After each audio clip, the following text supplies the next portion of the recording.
So good morning 8th standard students. This is the 5th video of the lesson Saving the Gharial, and in this video we are going to study something more about the interesting lesson. So we can see the picture of Gharial once again, and we can see this picture also from the last video where so many baby Gharials are on the head of the male Gharial, or we can say father Gharial, right? So now he is not becoming angry, and he is showing that yes, the Gharials are also attentive parent, they also love their children very much. So now we can see paragraph 13. So to counter this decline, when the population of Gharial started decreasing and that of other Indian crocodilians, Project Crocodile was set up in 1974 by the Indian government with help from the UN. UN means United Nations. Okay. So some of the initiative which the government has taken, that we can see here, which program Project Crocodile was set up in the year 1974, so that atmosphere should be provided to the Gharials, so that their population can increase or it should be remain constant, right? So first of all, the most important problem, children, what is the most important problem? The most important problem is the illegal fishing, right? So what used to happen, that if you will talk about our country, so three side having water bodies, and three side water body having, you talk about the whole South India, right? So many people, they used to do fishing in that area also where it is restricted. Restricted means not allowed. And many times Gharial or crocodile, they used to become trapped.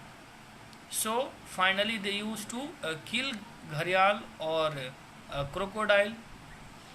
If the Gharial or crocodile is trapped also, after that they can release again in the water body. So basically they used to be the illiterate peoples who are not having a good knowledge of their importance. So by mistake they used to do this. So I think that we can have some awareness program in there.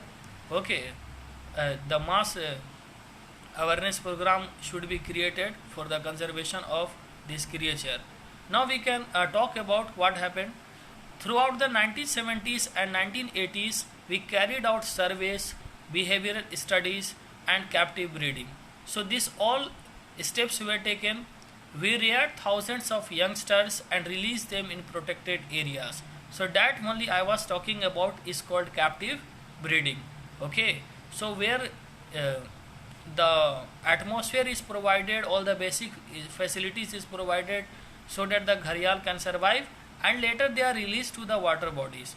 Sadly, few of these crocodiles survived for long, but we did not know why. So they released many. For example, they released 700, but out of 700 only 2 or 4 crocodiles or Gharials they survived. Why? What is the reason? So I think, this is my personal point of view, that illegal fishing is the number one reason. Second reason is the pollution of water bodies. Okay, the contamination of water bodies, the waste which are released by the factories, industries or anywhere, toxic waste. Finally, what we used to think, children, we used to think that water is there which can swallow everything. Okay, but water is also home for someone, and that is home for the amphibian like crocodile, Gharial, right? So I think we should take some steps, and there should be some regulation for the factories and industries also. It is there, the government has taken all the steps, but the topic is how much the rules are implemented. Okay, so we should have the sense of importance of this creature. So who will work in the industries? You all children will work in the industries in future. Okay, who can stop these things? So you all can stop these things, because you all are the future of the country, right? So I hope so you will not participate in those things which pollute the water bodies. And then 14th paragraph we can talk about. For example, the beautiful Satkoshia George in Odisha appears to have everything a Gharial could want. Means this is captive breeding place, and in this place all the basic facilities was provided. Fish was also there, sand bank where their protection was there. Threats such as bamboo rafting and net fishing have been eliminated. So these two problems, net fishing, okay, and bamboo rafting, these were also eliminated. Yet only 2 of the 700 gharials released here in the past 3 decades have survived. Means past 3 decades means 1 decade is the time period of 10 years. 3 decades means 10 into 3, 30 years. In 30 years, 700 gharials are released and only 2 gharials are survived, rest all died. Because of this only the population of gharial from how much? From 40,000 it become 200 now. In our country we have only 200 gharials. Okay. When I visited the George during the monsoon in mid-July, I saw how small streams had become torrent, fast flowing water. The river had eroded the banks and uprooted trees. The released gharials were obviously being flushed downriver out of the protected area and even into the sea. One was seen on a beach, others in mangroves and ponds. Those that ended up in tributaries were caught in fishing nets. So these are the ways how their life ends. Okay, and these all are the observations. Now if we talk about 15th paragraph, fishing is a massive problem. It's supposedly protected area. We saw several gharials whose snout had got tangled in nylon fishing nets.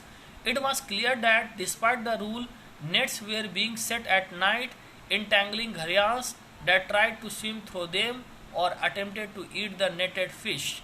So generally what used to happen, that the illegal fishing is done, okay, at night when the police is not there, peoples are not there, and these things are done for money, okay, for the survival.